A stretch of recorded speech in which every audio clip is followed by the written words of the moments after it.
Greetings, guitar engineers. I'm Desi Cerna, and in this lesson, I'm going to talk about which scales are used in the song Sweet Child of Mine by Guns N' Roses. This song features prominent guitar work by Slash, including the iconic opening riff and some very memorable solos. The music goes back and forth between D major and E minor and uses D Mixolydian mode, E Aeolian mode, and E harmonic minor. I'm going to explain each scale and its use, but before we begin, I am in E-flat tuning with each one of my strings tuned down a half step because that's what's used on the recording. That said, I'm going to ignore the E-flat tuning and I'm going to refer to all the notes as if I were in standard tuning. All right, so let's dive in. Here is that iconic opening riff.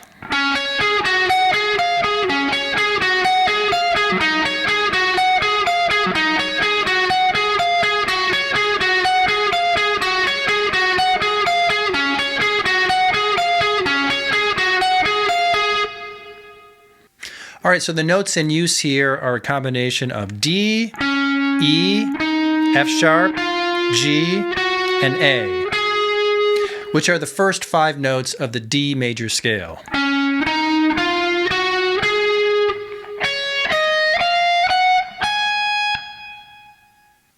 And when the rest of the band enters, the main chord used here is D major.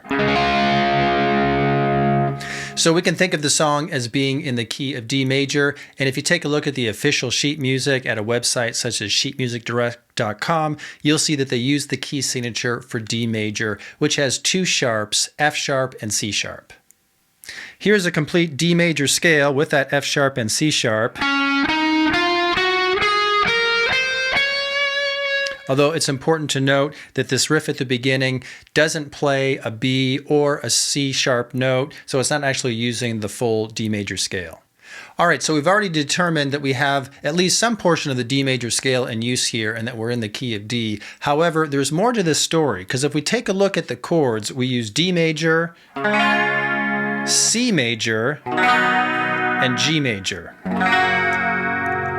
So already we have a problem because we have a C chord with C natural notes in it, but we're in the key of D and D scale has C sharp. So what's happening here? Well, if you're a student of either my book Fretboard Theory or Guitar Theory for Dummies, you might instantly recognize that D, C, and G are the 3 major chords in the G major scale.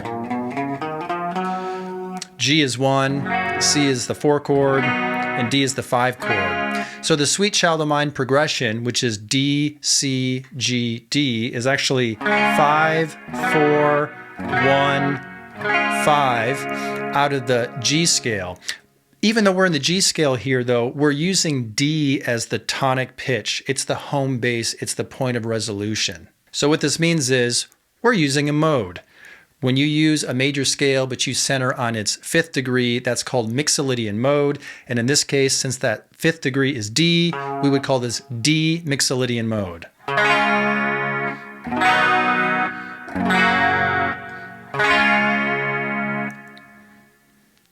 The main difference between the D major scale and D Mixolydian mode is the 7th degree. In D major, we have a C sharp, but in D Mixolydian mode, we have a C natural. So if I come up here and play the notes of D major, but change that C sharp to C natural, I'll change my D major scale to the D Mixolydian mode.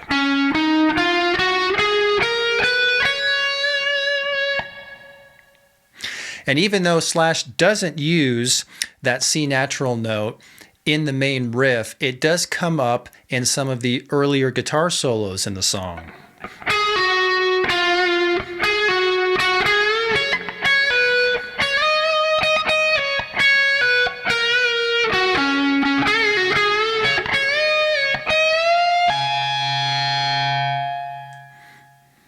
So actually the main scale in use here is D Mixolydian mode, even though we didn't have it in its entirety in that opening riff, and we don't even have it in its entirety in that first solo. In that second solo, which is still in D major, he does complete the scale by playing not only the flat 7th degree C natural, but also the 6th B.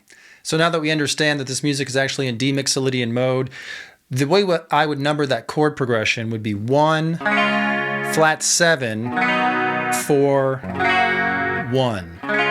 D is 1 because it's our tonic pitch, it's our home bass, and it's our key. But the relationship between D and C is a flat 7, and the relationship between D and G is a 4th. So that's the more correct way to number this progression if you're using the number system. 1, flat 7, 4, 1. We are in D Mixolydian mode. All right, so if we're in D Mixolydian mode, which is derived from the G major scale, why does the official sheet music use a key signature for D? It's because conventional music practice dictates notating music in a major or minor key corresponding to the tonic chord and disregarding the mode if one is in use. Hey, I didn't make the rules. That's just how it is. What this means is when you look at the official sheet music, every time a C sharp note comes up in that key of D, there's a natural sign in front of it that's telling you to play a C natural instead, because that's actually what's being used in the music. I'm going to skip the chorus of the song now. I'll talk about what Slash plays there in a moment. And I want to focus on the main guitar solo in the song where the key changes to E minor.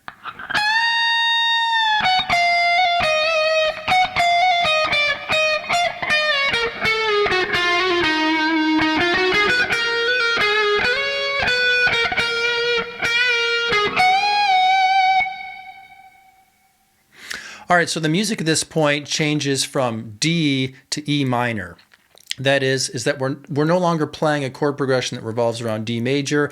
Now we're playing a chord progression that revolves around E minor.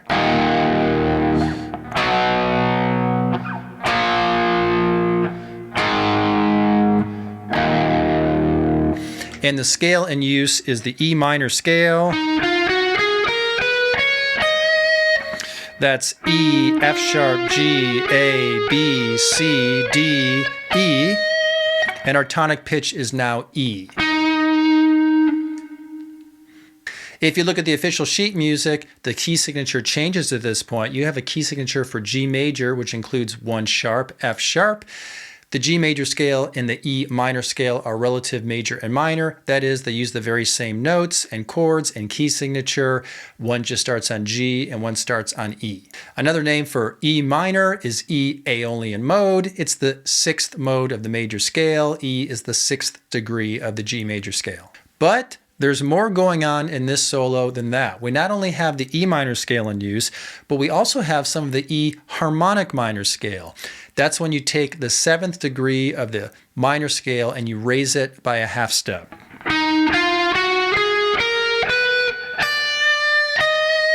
So instead of ending the scale D to E, you end D sharp to E. But this is only done temporarily at times.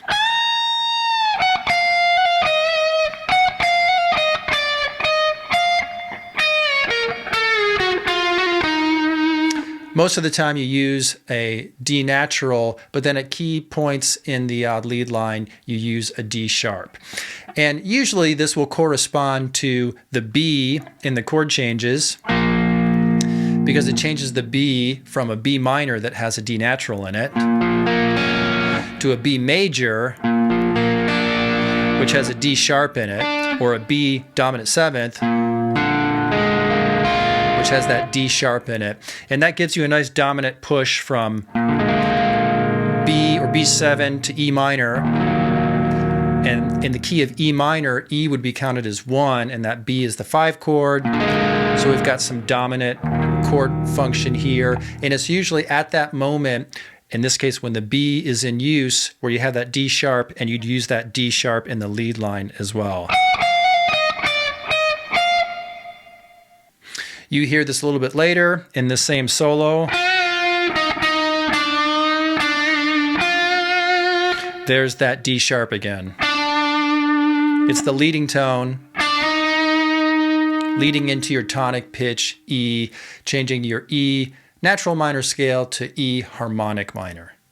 And later in this solo, when Slash kicks on the wah pedal and gets into some of his hottest playing, you hear him ascend the E harmonic minor scale like this.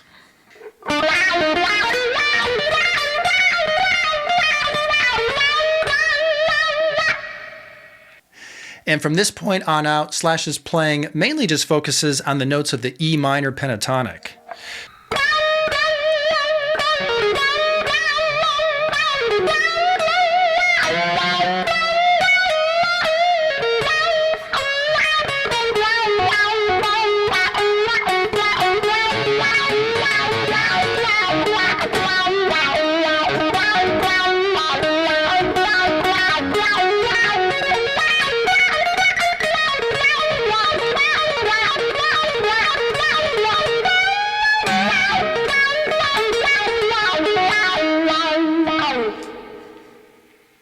So that was mostly the E minor pentatonic, although there was a moment there where I added in the second F sharp. But other than that,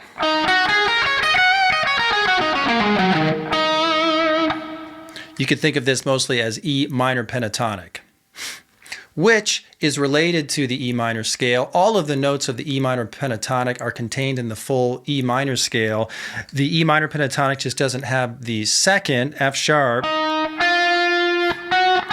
and it doesn't have the flat sixth C natural.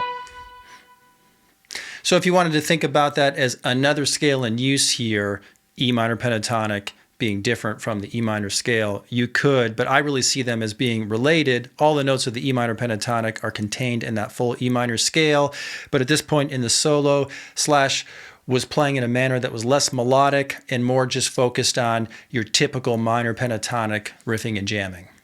We still need to cover the chorus, but before we get to that, let's talk about the scales that are in use here and how we went from the key of D to the key of E minor.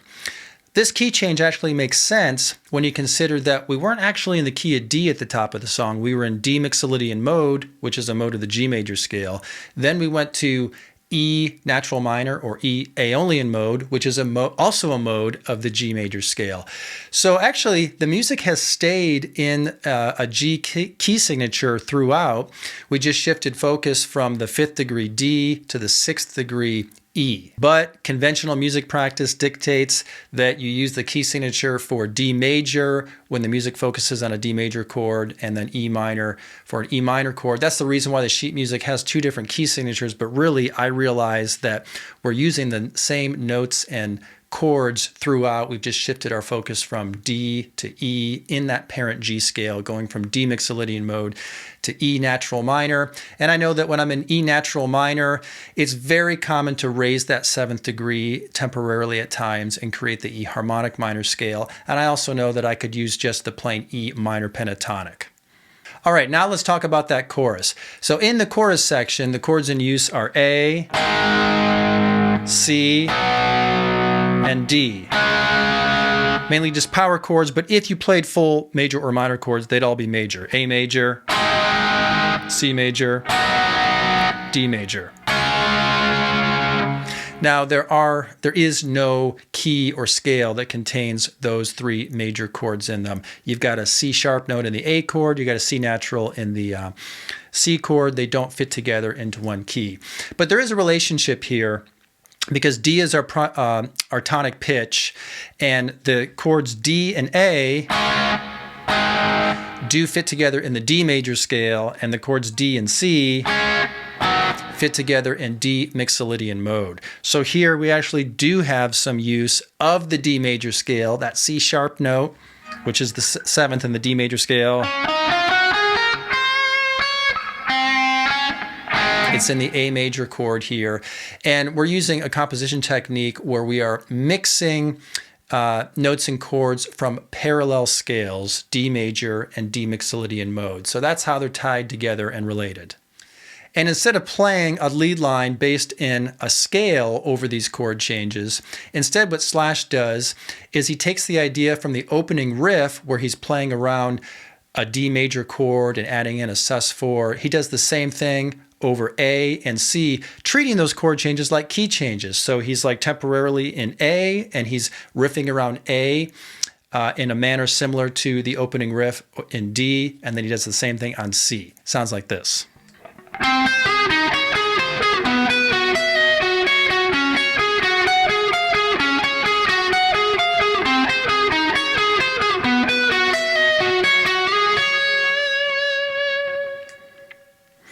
So if we take a look at that opening riff that starts the song in D, it's based on the notes of a D major chord with an added G in there. That would be like a sus4. Think about playing D down here in this position, adding your pinky for a sus4, doing that an octave higher.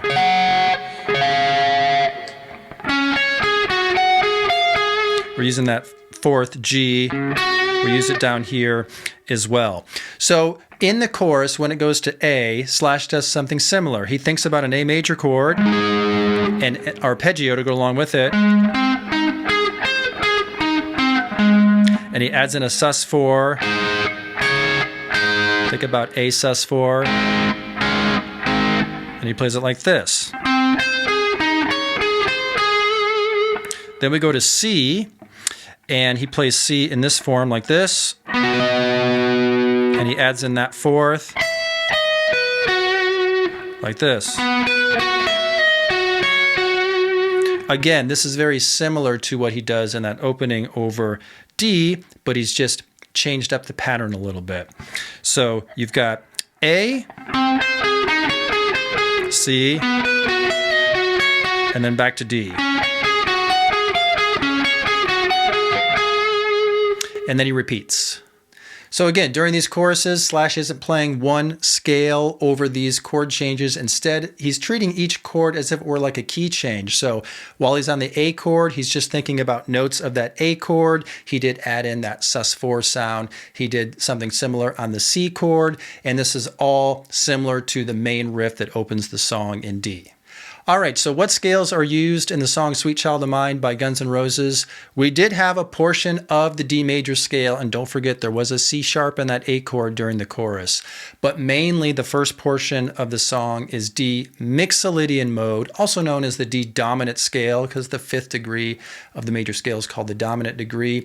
Mixolydian mode is the fifth mode of the G major scale. Later, the music switches keys to E minor. It is considered a key change even though we're still on the parent scale of G, because our tonic has changed from D major to E minor. We had full E minor scale. We could raise that seventh for the E harmonic minor, or we could take some notes out of there and just play the pentatonic pattern. And finally, during those choruses, Slash played some arpeggios that highlighted that sus4 sound and just followed the chord changes that way. So those are the scales that are used in this song. And the question that comes up next might be, was Slash aware of this? Did he study music theory? Did he know he was using these modes? Perhaps. He's a very skilled musician and he is known for playing very melodic and playing over chord changes appropriately. So perhaps he does know his modes. Maybe his perspective is that he was really just thinking about the underlying chords and drawing notes from them and using them in his lead lines without really being aware of what the technical mode names were. Or maybe he didn't think about either of these things. Maybe his ear just led him and he just gravitated to notes that sounded good over the music, which ultimately led him to playing these modes because that's what the music is in. The reason why the D Mixolydian mode works over that first part of the song is because that's what the chord changes and the rest of the instrumentation are doing, so that scale matches the music. And the reason why the E Aeolian mode and the E minor pentatonic and the E harmonic minor fit for the later part of the song is because the music has shifted into that key. That's what's happening in the underlying music, and that's why those are the appropriate scales to play over that. And the end result is that this song is brought to life with some memorable riffs, some infectious melodies, and some dynamic solos that showcase Slash's musicality and virtuosity. If you would like to learn more about music theory for guitar and how it applies to the guitar fretboard and familiar songs, you can see either one of my books, Fretboard Theory or Guitar Theory for Dummies. Maybe this lesson is just the sort of thing you need to be focusing on right now. Or maybe your guitar playing needs attention in other areas. If you need help determining what you should specifically be working on right now to become a better guitarist, go to my website, guitarmusictheory.com. Answer the question I ask you about your playing, and I'll send you free custom video instruction that's calibrated to your current level. Whether you're a beginner still needing to learn the basics, or you need help with playing bar chords, finger picking, guitar soloing, playing worship music, I have a free course for you. I can put you on a plan to fill gaps in your knowledge so you can fill gaps in your playing, you can move forward and reach your music goals. Enroll in your free video course now at guitarmusictheory.com. You can click on the link in the video description. All right, well, thanks for watching. I'm Desi Cerna. Before you go, be sure to like, comment, subscribe, follow, share, and all that good stuff. Then keep playing and stay tuned for more.